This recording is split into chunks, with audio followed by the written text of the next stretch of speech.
बहुत सारे तरीके हैं गम को कम करने के। सबसे मौसर तरीका, अपने से ज्यादा गमज़दा लोगों को देखो। अपने से, आप कभी अस्पताल जाओ, ऐसे ऐसे मरीज आपको नजर आएंगे, आप बोलोगे अल्लाह मैं गरीब इनसे अच्छा हूं, ठीक है ना। अरबपति मरीज होंगे वो, अरबपति। कोई फालिज में पड़ा हुआ है, कोई लकवा है किसी को, कोई कौमे में गया हुआ है, किसी के कोई हादसा हुआ, आंखें चली गई, किसी के समाज चली गई, तो उनको जब आदमी जाके देखता है ना परेशान हालों को, इंसान कहता है यार हमारा तो खाली मकान का किराया नहीं अदा हो रहा हमसे। भाई आंखें तो ठीक है ना, कान तो सुन रहे हैं। जो मकान के किराया नहीं हो रहा उससे अदा और उसकी टेंशन ले रहा है, उसको बोलो कि ठीक है तेरा किराया मैं अदा कर दूंगा लेकिन तेरी आंखें छीन लूंगा, मान जाओगे क्या? बोलेगा नहीं भाई। तो गम में सबसे पहले क्या है, जिसकी एक शादी नहीं हो रही वो देखो फलाने की हुई थी और कैसा पिट रहा है वो। वैसे तो ये सोचना नहीं चाहिए, लेकिन ऐसे मौके पे ये सोच लेना चाहिए।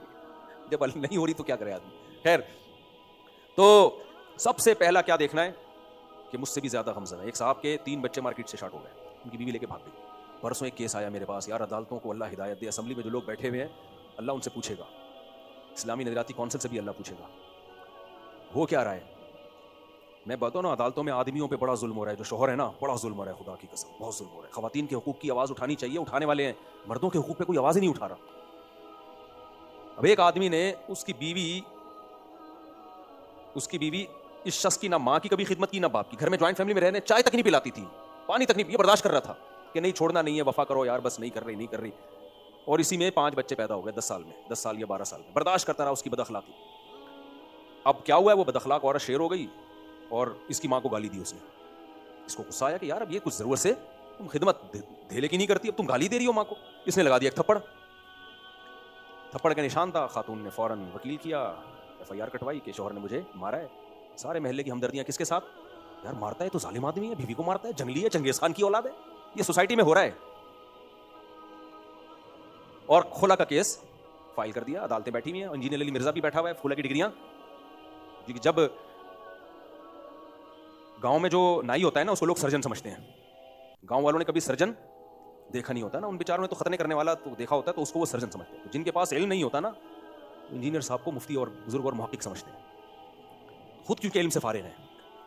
तो इंजीनियर साहब ने फतवा दिया हुआ है कि औरत जब चाहे कोर्ट से खुला ले सकती है, अगरचे नाजायज़ है लेकिन अदालत को भी इख्तियार है जब चाहे उठा करके पकड़ा दे। और खाली खलील रहमान साहब ने भी फतवा दिया हुआ है। ये तो बेचारों के इल्म का लेवल है, और मुहक्किक हैं, कहते हैं मुक़ल्लिद नहीं बनो, किसी की तकलीद नहीं। भाई साहब अबू हनीफा की तकलीद हम इसलिए करते हैं कि नहीं करेंगे ना तो फिर पब्लिक तुम जैसे लोगों की तकलीद करेगी। पब्लिक ने तकलीद ही करनी है, मुहक्किक नहीं होते। जो या तो खुद मुहक्किक हो या किसी मुहक्किक की तकलीद करेगा, इसके अलावा कोई तीसरा ऑप्शन नहीं है। तो अगर मुहक्किकीन से हम इनको हटा देना तो फिर आप जैसे लोगों के लोग तकलीद करना शुरू कर देंगे तो बेड़ा गर्क हो जाएगा। ज़ल्लू व ज़ल्लू, बुखारी की हदीस है कि कुर्ब क़यामत में जो स्कॉलर्स पैदा होंगे ना, वो खुद भी गुमराह होंगे और पब्लिक को भी गुमराह करेंगे, क्योंकि उलमा को अल्लाह उठाना शुरू करेगा। तो वो क्या हुआ है कि जी वो कोर्ट ने पकड़ा दिया खुला। अब जब कोर्ट खुला पकड़ाती है तो खाली खुला नहीं पकड़ाती, वो बच्चों की कस्टडी किस पे डालती है, बाप पे। बच्चे देती किसको है, माँ को।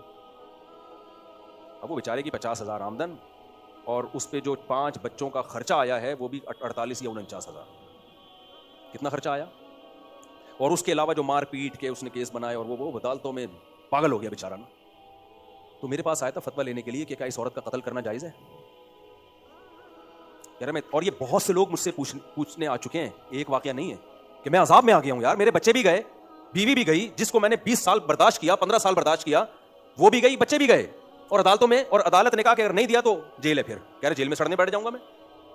बच्चों से भी, और बच्चे बागी भी बन रहे हैं बाप के, क्योंकि माँ हर वक्त उनको बाप के खिलाफ बरगलाती है। सारी माएं और सारी औरतें ऐसी नहीं होती, बहुत सी औरतें मजलूम होती हैं। मैं कोई ऐसा नहीं है कि मर्दों को फेवर कर रहा हूं, बहुत सी औरतें मजलूम होती हैं, लेकिन अदालत उनकी सुनती है। मर्द जब मजलूम हो तो अदालत फेवर किसको करती है, औरत को। भर भर के चित्रौल लगाती है आदमी के, ना इस पे इस्लामी निजाती कौंसिल आवाज उठा रही है, ना हमारी असेंबली में कोई इस पे बात हो रही है, ना इस पे असेंबली में जो मौजूद उलमा हैं वो आवाज उठा रहे हैं। पता नहीं मसाइल क्या है, वल्लाह आलम, पता ही नहीं बॉसों के वो क्या रहा है। तो खैर वो बंदा मेरे पास आया कि मैं उस वकील को भी गोली मारूंगा और मैं उस औरत को भी। कह रहे चूंकि मैं फिर मार दे मुझे कोई बात नहीं, मैं जेल की जिंदगी नहीं बर्दाश्त करूंगा और मैं नहीं, इस तरह मैं नहीं खर्चा दे सकता। तो मैंने तो उसको खैर मना किया, मैंने कहा तो गलत हो जाएगा। कई लोग आ चुके हैं इस तरह, और हम तो मना ही करेंगे, जाहिर है, कत्ल क्यों हम इजाजत देंगे। और ये कितने वाकयात कोर्ट में हो चुके हैं, कितने वाकयात। पेशी के दरमियान बीवी को गोली मार दी कि यार इसने तो मेरी जिंदगी अजाब बना दी है। एक आदमी अमेरिका से, उसका बिजनेस खत्म हो गया बच्चों की खातिर, वो कह रहा है यार मैं अमेरिका छोड़कर आ गया, बिजनेस खत्म, बर्बाद हो गया और बहुत कुछ है इसमें, अभी मैंने तो एक फादर डे पर एक वो पॉडकास्ट थी ना, 50 बाप बैठे हुए थे हमारे सामने जिनके साथ ये जुल्म हो रहा है। तो कुछ ऐसे हैं, ऐसे वाकयात भी हैं जिसमें बाप ने अपने आप को गोली मार के खुदकुशी कर ली है। तो ये है दुम हिलाने वाले यूरोप और अमेरिका के सामने, ठीक है ना। इनका अपना कोई मजहब नहीं है, कोई लॉ नहीं है, कोई उसूल। इतना जुल्म उनकी अदालतों में आदमियों पे नहीं होता जो ये उनकी औरत के हुकूक में उनसे भी 4 हाथ आगे निकल गए हैं। क्योंकि देसी लिबरल जो है ना, वो कैसर राजा ने बड़ी प्यारी बात की थी कि देसी लिबरल जो है ये उन लिबरल से बहुत आगे होते हैं। तो कई कोर्ट के अंदर कई कत्ल हो चुके हैं। एक तो मुंशी नहीं होता जो कोर्ट में बैठता है, जो जज के साथ बैठा, उसने मुझे खुद सुनाया वाकया कि मेरे सामने एक बंदे ने जज को गोली मारी है कि मैं तो मरूंगा, तुझे भी मार के मरूंगा। अल्लाह ना करे, ये मैं अप्रिशिएट नहीं कर रहा कि आप लोग ये काम करना शुरू कर दें, लेकिन इन तमाम वाकयात का जिम्मेदार वो लॉ है, वो कानून है जो औरत के हुकूक को तो फोकस कर रहा है। बाप की 2 टके की वैल्यू नहीं है उसमें, 2 टके की वैल्यू नहीं। इसलिए हम कहते हैं कि लॉ चेंज करना तो हमारे हाथ में नहीं है। शादी से पहले सोच लिया करो कि कर कहां रहे हो शादी। पढ़ी लिखी के चक्कर में ऐसा ना हो कि जब अनबन हुई ना, तो वो पढ़ी लिखी तुम्हें ऐसा सबक पढ़ाएगी और ऐसा लिखाएगी कि तुम्हारी नस्लें याद रखेंगी।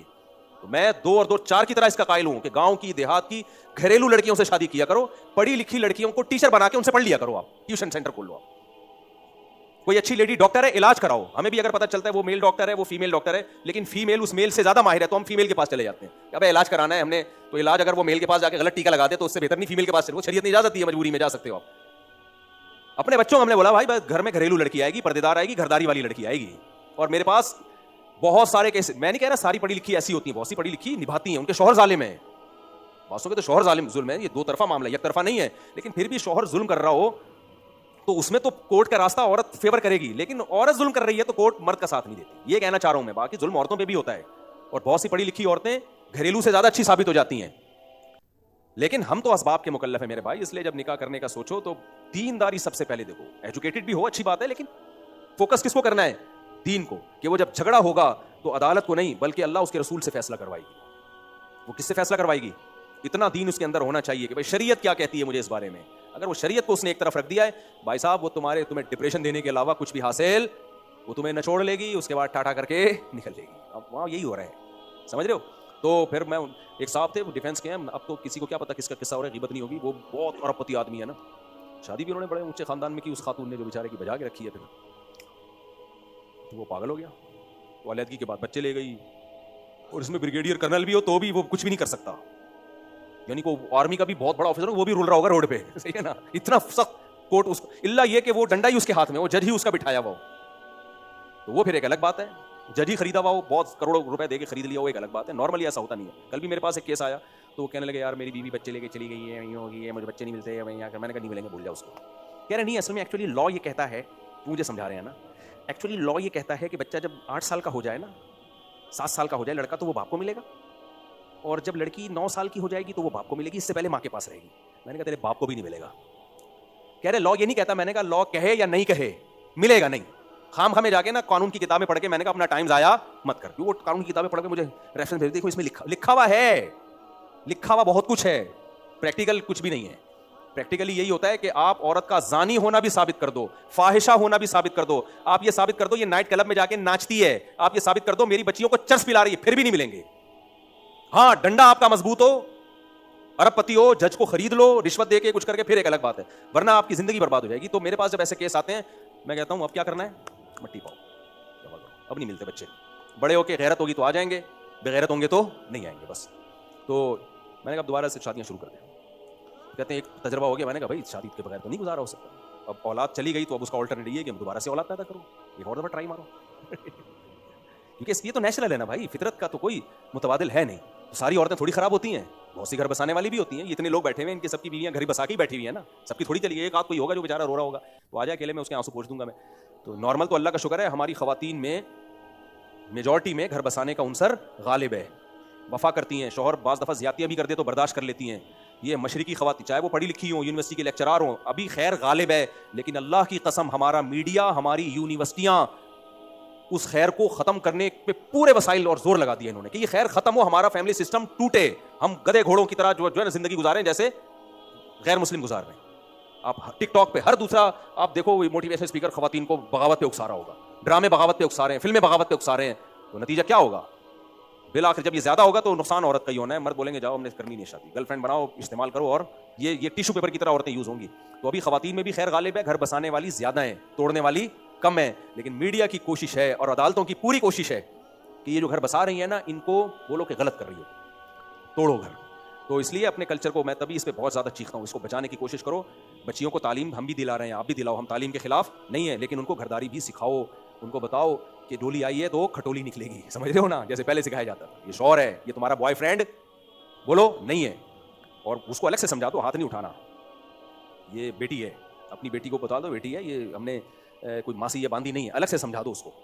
मैं ये नहीं कह रहा उसको जुल्म करने के लिए, लेकिन बेटियों को यही समझाना है, बेटा ये मजाजी खुदा है तुम्हारा, ये तुम्हारी सास है, ये माँ की जगह है, ये तुम्हारा ससुर है, ये क्या है, ये फादर इन लॉ है। अंग्रेज ने भी अब तक उसको फादर माना हुआ है, कमबख्त ने अपने फादर गया मार्केट से उसके लेकिन लॉ वाला फादर अभी भी उसका क्या है, बचा हुआ है। तो ये फादर इन लॉ है, इनकी खिदमत में सवाब मिलेगा तुम्हें। हाँ, नजर रखो कि जुल्म ना हो रहा हो, बिल्कुल ऐसे, क्योंकि ससुराल भी ऐसे नहीं होते कि बहुत ही नेक होते हैं, बाद में बहुत जुल्म कर रहे होते हैं। तो समझाओ उसको यही कि भाई डोली आई है खटोली निकलेगी, लेकिन दिल में ये रखो कि अगर ज्यादा जुल्म हुआ तो हमने इसको फिर वापस लाना है, उसको जुल्म की भेंट नहीं चढ़ने देना। तो इस तरह से घर बसता है मेरे भाई। ड्रामे फिल्म में तो ऐसा औरत को आजाद कर रहे हैं, ओ शट अप, वो फराज शट अप। वो हमारे पड़ोस में थे बेचारे फराज साहब, वो जब बेगम को डांटते थे तो आगे से हमारे कान तक आवाज आती थी, ओ फराज शट अप। मेरी भी नई नई शादी हुई थी ना, तो मैं घबरा रहा था, मैंने कहा हमारी बेगम भी बोला तारिक शट अप। मैंने कहा यार मेरी क्या इज्जत रह जाएगी।